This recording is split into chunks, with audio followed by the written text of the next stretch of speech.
नीलेश जी, राधे राधे। महाराष्ट्र से। राधे राधे। महाराज जी, आपके चरणों में कोटि कोटि प्रणाम। गुरुदेव, आज की युवा पीढ़ी अध्यात्म के बजाय पश्चिमी सभ्यता संस्कृति को बढ़ावा दे रही है। हमें क्या करना होगा कि वो भारतीय संस्कृति सनातन धर्म के जो प्रति हम गौरव महसूस देखते करें? हैं, जो हम सुनते हैं, जो हम बोलते हैं, उसी का चिंतन होता है। जो हम चिंतन करते हैं, उसी का संकल्प बनता है। जो संकल्प बनता है, वैसी क्रियाएं होती हैं। हमारा देखना, सुनना, बोलना सुधरना चाहिए। अगर देखना, सुनना, बोलना नहीं सुधरा तो हमारा चिंतन जो होगा वो गलत होगा, और गलत चिंतन में हमारा आहार और विहार दोनों गलत हो जाएगा।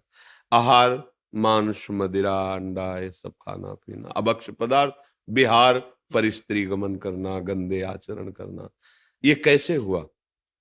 पहले देखा, सुना, बोला, चिंतन किया, संकल्प बना, क्रिया हुई। मूल से सुधार हो जाए। हम गंदी बातें देखें ना, गंदी बातें सुने ना, गंदी बातें बोले ना, तो हमारा चिंतन शास्त्र सम्मत होने लगे तो संकल्प अच्छी क्रियाओं का बनेगा। अब गलत संकल्प बन रहा है, और कलयुग भगवान की कृपा से वैसे ही सहयोग मिलता चला जा रहा है। ये दोस्ती करना कोई निषेध नहीं है, लेकिन दोस्ती को व्यभिचार रूप दे देना, गंदा आचरण रूप दे देना, ये तो कहीं हमने आज तक नहीं पढ़ा कि एक दोस्त दूसरे के जीवन का नाश करे। हम कह रहे कि बच्चे बच्चियां परस्पर दोस्ती करें, कोई निषेध नहीं है। एक स्कूल में जब पढ़ते तो बच्चियां भी पढ़ती थी, बच्चे भाई बहन की तरह खेलते कूदते, स्कूल गए, पढ़ा लिखा, घर आ गए। आज का क्या चरित्र हो रहा है? देखना, सुनना, बोलना बिगड़ गया हमारा। हम बाहर का दृश्य देखने लगे, धर्म विरुद्ध आचरण। छोटे छोटे बच्चे, मन इंद्रियों पर काबू करने की बात तो बड़े बड़े साधकों में भी फिसलन होती है। वो तो जानते ही नहीं कि मन इंद्रियों को कैसे काबू किया जाता है। अब मोबाइल का जमाना है, जो चाहो सर्च करो, देखो, फिर वैसे ही वार्ता, फिर वैसे ही सुनना, उसके इतने बॉयफ्रेंड, उसके इतने गर्लफ्रेंड, और फिर वही चिंतन, वही आचरण। अब बदल गया जीवन। गंदा आहार, गंदा चिंतन। अब कभी सुधरने के चांस मुझे बिल्कुल नहीं दिखाई दे रहे। क्योंकि सुधरना तभी हो सकता है जब शास्त्र स्वाध्याय हो, सत्संग हो, अच्छे जनों का संग हो, हमारा चिंतन शास्त्र सम्मत, संत सम्मत हो, आचरण भागवतिक हो, व्यवहार में रहते हुए भी। अब उसे उपहास माना जाएगा। अगर बड़ा भाई घर में प्रवेश करता था और छोटे भाई की बहू सेवा में होती थी, ऐसे खास के, तो वो इतना किए हुए, उसका वस्त्र बिना, हमने सुना है माता वगैरह से कि देखो, ये छोटे भाई की बहू है, कपड़ा भी नहीं छूना चाहिए, पाप लगता है। ऐसी शिक्षा जहां, वहां गर्लफ्रेंड बॉयफ्रेंड, वहां और एक चला है लिव इन रिलेशन। अब हम क्या इस पर बोले, क्या बोले? हम बोलने लायक नहीं रह गए, इस पर क्या बोले? जो हमारी धर्म की नींव है उसको तो नष्ट कर दिया गया। वर्ण संकरता बढ़ेगी, व्यभिचार बढ़ेगा, इंद्रियों का इस तरह से मनोरंजन। अब ब्याह होगा तो धैर्यवान हो पाएगा ना पुरुष ना स्त्री, तो व्यभिचार प्रवृत्ति, पूरा परिवार नष्ट हो गया। उनको लगता है कि हमारा परिवार सज जाएगा, हम वो प्रेम विवाह कर लेंगे, हम ये कर लेंगे, वो कुछ नहीं, परिणाम देखना, कुछ नहीं, परिणाम देखना। परिणाम शब्द है नाश, क्लेश, अशांति, दुख, हानि, इसके सिवा नहीं है। धर्म का मान नहीं हो रहा, धर्म शास्त्रों का स्वाध्याय नहीं हो रहा। अगर संत वाणी सुने भी तो क्यों में है। अरे बच्चा जैसे टीचर की बात मान करके ही सवाल हल करना सीख जाता है, ऐसे वचनम करिष्ये तो में, आप जो बोल रहे हो मैं मानता हूं, और सिद्धांत के अनुसार शास्त्र सम्मत बात हम अगर स्वीकार करके चले तो वस्तु का अनुभव हो जाएगा। ये परमात्मा ज्ञान, ये परमात्मा वस्तु ऐसी थोड़ी है कि बर्फी है 100 ग्राम खरीदा, तुम्हें खवा दिया, तुम्हें अनुभव में आ गया। तो ये आचरण विहीनता, जो दृश्य हम देख रहे हैं, जो हम सुन रहे हैं, जो हम बोल रहे हैं, वही हमारा चिंतन बन रहा है। वही तो आज क्या देखा जा रहा है, क्या सुना जा रहा है, क्या बोला जा रहा है। ऐसे ही विपक्ष में भी, मान लो जो स्त्री शरीर में, वो भी सब भाव को देख रहे हैं, वो भी वैसी मानसिकता, क्योंकि मन बुद्धि तो रचना सबकी, शरीरों का निर्माण अलग अलग भले है, लेकिन है तो तत्व वही ना। तो वैसे ही आसुरी प्रवृत्ति बढ़ती चली जा रही। तो भाई इस पर तो तभी सुधार हो सकता है। काफी ऐसे नवयुवक भाई हैं जो सुधरना चाह रहे हैं और सुधर रहे हैं।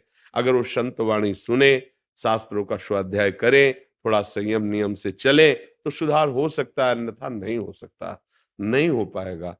अब आज शराब तो एक ऐसे घर घर चल पड़ी है। हमारे समय में गांव में अगर कोई एक शराब पीता था तो 50 लोग उसकी निंदा। अब घर घर में पिता पुत्र गिलास लड़ा के पी रहे, तो रोके कौन? अच्छा, शराब का मतलब है बुद्धि को मलिन कर देना, बुद्धि का मलिन हो जाना। सब कोई जानता है, ऐसा नहीं कि ना जानता हो। आप ठीक से ड्राइविंग नहीं कर सकते, आप घर में ठीक से व्यवहार नहीं कर सकते, आप ठीक निर्णय नहीं कर सकते, आपकी बुद्धि ऐसी हो जाती है। हमने तो मार्ग में देखा है, तो कई बार उदाहरण होता है कि एक नाली थी परिक्रमा मार्ग, तो वो बार बार ऐसे सोच रहा था, तो खड़े होकर लगा कि मतलब कोई जीव जंतु रखे, सांप वगैरह। तो फिर वो देखा, बार बार टांग ऐसे उठाता, छोटी सी नाली, और उसे लांघने की कोशिश करता, नहीं उसी में गिर गया। तब पता चला शराब पी है, इसलिए ऐसी हालत है। तो क्या वो आपको सुख पहुंचाएगी? और इसके बाद जो हमारा निर्णय बुद्धि का मलिन निर्णय होता है, ये बड़े बड़े हिंसा, बड़े बड़े बेविचार, ये सब ये तभी रुक सकते हैं जब धर्म से चला जाए। और आज धर्म का नाश करने वाली बातें हैं, धर्म पे चलने वाली बातें नहीं। नहीं, अगर हम अपना संभलें तो हम दूसरे को क्या संभाल सकते हैं? तो ये संभलना तभी हो सकता है जब हमें पता चले गलती को गलती माने तब। हम गलती को गलती नहीं मान रहे ना, गलती को मनोरंजन मान रहे हैं। आज के बच्चे कहते हैं हम स्वतंत्र हैं, बच्चे बच्चियां हम जो चाहेंगे करेंगे, तो मम्मी पापा हो बस ठीक है, इतना ठीक है, अब हम अपनी जिंदगी देख लेंगे।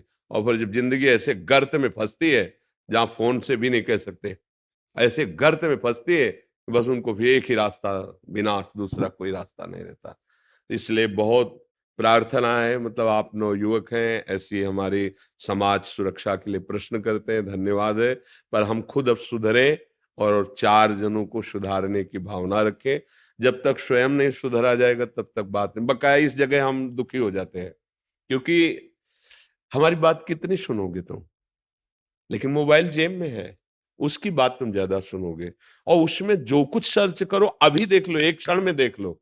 सोचो, जिन दृश्यों के देखने से वो राक्षसी भाव बढ़ जाता है, उन्हीं को बच्चे ज्यादा पसंद करेंगे। संत या भगवंत की चर्चा ये थोड़ी ज्यादा पसंद करे, ये तो वो सात्विक बुद्धि वाला पसंद करेगा। अब उनको सुनाओ हाँ, अगर उनको बताओ कि भाई ये सत्संग आप सुनो जब आपके विकार आवे, तो वो सत्संग में वो विकार बढ़ाने वाली बात देखेंगे, तो वो तन्मयता होती, फिर जो हम सुनते हैं ना वही हमें करने की इच्छा होती है।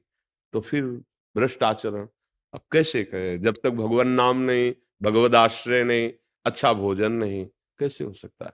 अब आप अच्छे भोजन में ले लीजिए घी दूध, अच्छे भोजन में कहा जाता है दूध लोग ऐसे पैसे के लिए बनाते हैं कि उनसे खुद कहो कितना रुपया देते हैं अपने बच्चे को पिलाओ, जो तुम्हारा बच्चा है यही दूध पिलाओ जो तुम दूसरे को बेचने जा रहे हो। वो नहीं पिलाएगा, क्योंकि जानता है हमने ऐसे पदार्थ मिलाए जिनमें आंतें खराब हो जाएंगी बच्चे को जीवन, और दूसरे का बच्चा वही दूध तुम बेच रहे।